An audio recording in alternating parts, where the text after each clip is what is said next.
Ano raw yung mga techniques, self-examination ng mga kababaihan to prevent you for further problems regarding your breast. You need to watch out for these signs because these are the signs that may tell you that you are in risk of having a breast cancer. Okay? Alright? Number 1, lumping or thickening. Okay. Which means, Bukol yan, at pangangapal. pagkapal. Mararamdaman ng babae kung may bukol o hindi. Tama? Kaya wag na wag nyo sasabihin sa doktor nyo, ngayon ko lang nakita yan. Hindi ho. Matagal mo nang nakakapa yan. Oh, bakit? Hindi ba kayo naliligo araw-araw? O pag naliligo, nakakapa nyo rin yan. So pag may napansin kayo lump o feel mo yan sa loob na may nangangapal, that's the time for you to have a check. Next, number 2. Number 2, dimpling.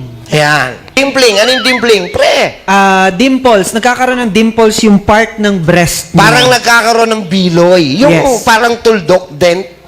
Pansin nyo, yung lumulubog. Yun. Dimpling ang tawag doon. Next, yung size ng breast nyo Ayan. nang iiba-iba. Yun. Nag-shape change. Kailangan nakatingin kayo, makikita nyo kung naiiba yung size. Uy, dati parehas silang sila, yung isa medyo malaki na. O yung isa lumiliit. Hindi porkit lumalaki, yun lang yung sakit. Pati yung lumiliit. Baka akala nyo, lumaki yung isa, hindi pala, lumiit pala yung isa. Oh, nagpapahinga lang yun. Uy, gising na.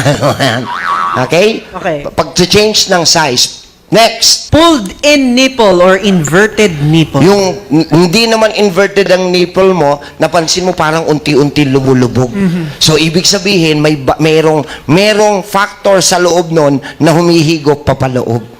Next, Next. redness or rash. Yan.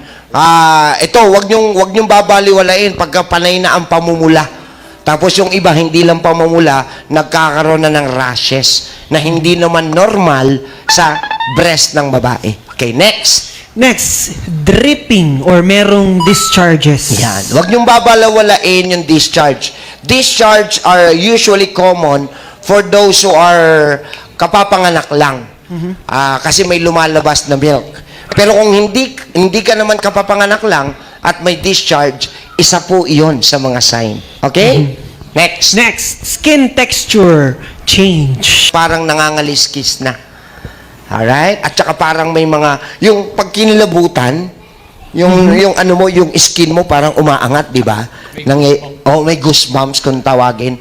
Nagkakaroon din ng gano'n sa breast. Sign din po iyon. And, Armpit pain. yan. Kapag po ang inyong kili-kili ay nagkaroon ng pain o parang may nararamdaman kayo, wala pa namang kulani pero may masakit na, sign po iyon of breast problem.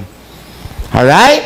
So, here are the tips, signs na pwede nyong makita sa sarili nyo to avoid having cancer of the breast. So, if you see this sign, please go to your OB. Yes. Agad-agad. Pwede? To prevent this from happening. Okay? Ang maganda, kaya ko itinuro ito po ay signs para hindi na umuwi pa sa sakit na cancer. Okay ba yon?